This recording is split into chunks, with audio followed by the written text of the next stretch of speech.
by any rational metric in this country, race is a huge determinant factor of so much of our lives. And we know, as an example, going to Florida and stand your ground, I'm a black person in Florida has never been able to use stand your ground to defend themselves.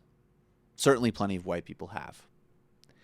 We know that racial bias persists in prison sentencing and kids getting suspended and kids facing school detentions. We know racial bias exists in every aspect of American life. And not only does it exist, it is really part of our definitional legacy. And this is also, Jonathan Chait wrote this piece kind of contrasting and saying, look, well, there is some problem with sort of this assertion that Republican and conservative politics is systemically racially biased. And look, if you make a very narrow claim, like it's wrong to say every single person who's a Republican is racist, we can accept that. Of course, that's true.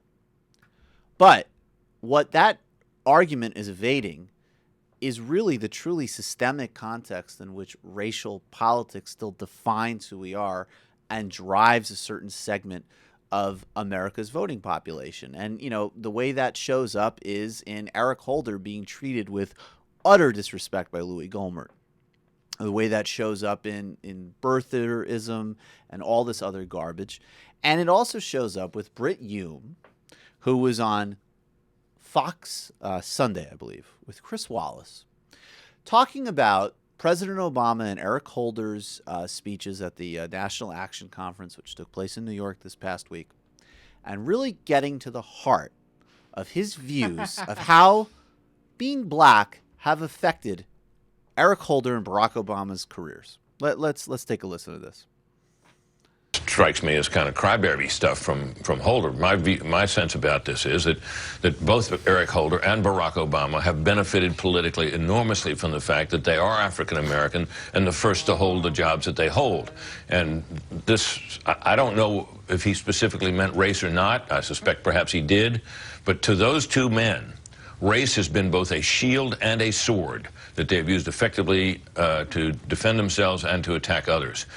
Okay, so let's be clear about this. So President Obama, who, and David Sirota made this point actually in Back to Our Future. President Obama's entire brand and campaign in some respects was modeled after the 1980s Jordan commercials for Nike, which in a certain sense was aspirational, post-racial. President Obama has so studiously avoided identifying strongly with any particular issue and segment of the African American community and projecting himself as a unitary, somewhat post-racial, post-ideological leader. And in fact, the only times that he has ever even stepped into a basic acknowledgement of racial realities, like if I had a son, he'd look like Trayvon, or obviously the cop that arrested the professor in his home in Cambridge was probably not acting intelligently. He has gotten harassed and demonized by the entire American right wing.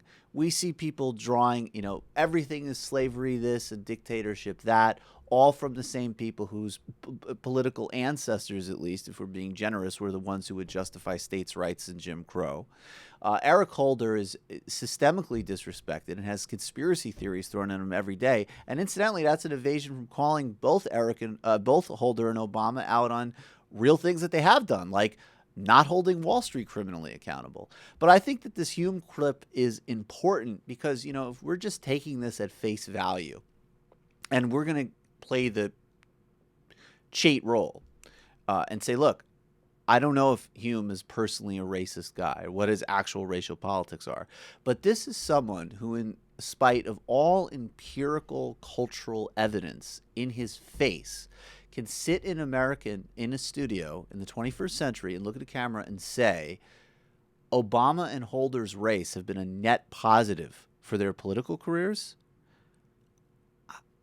It's very clarifying because we can get more deeper into it. We can say, like, yeah, sure, I'll take what he says at face value and I won't impugn his motives.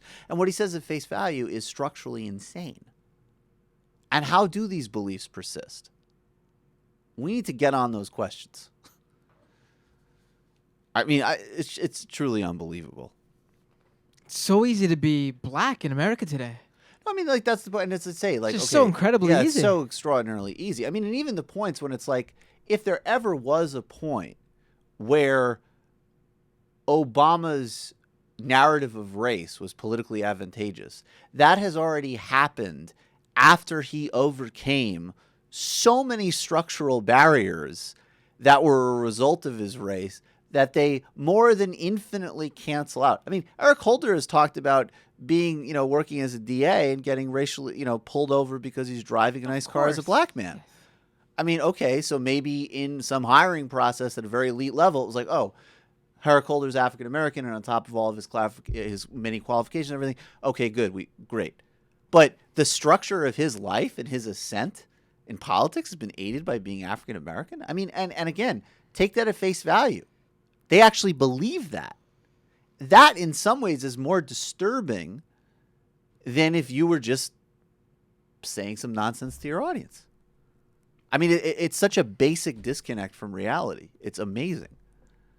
And that's, I mean, if you want to be like Jonathan Chait, not, okay, all right, fine, not everybody's racist. I won't paint with a broad brush. Well, they're certainly fucking delusional and don't know basic history or sociology. I think Brit Hume also had a little bit of Game of Thrones on his mind. Right.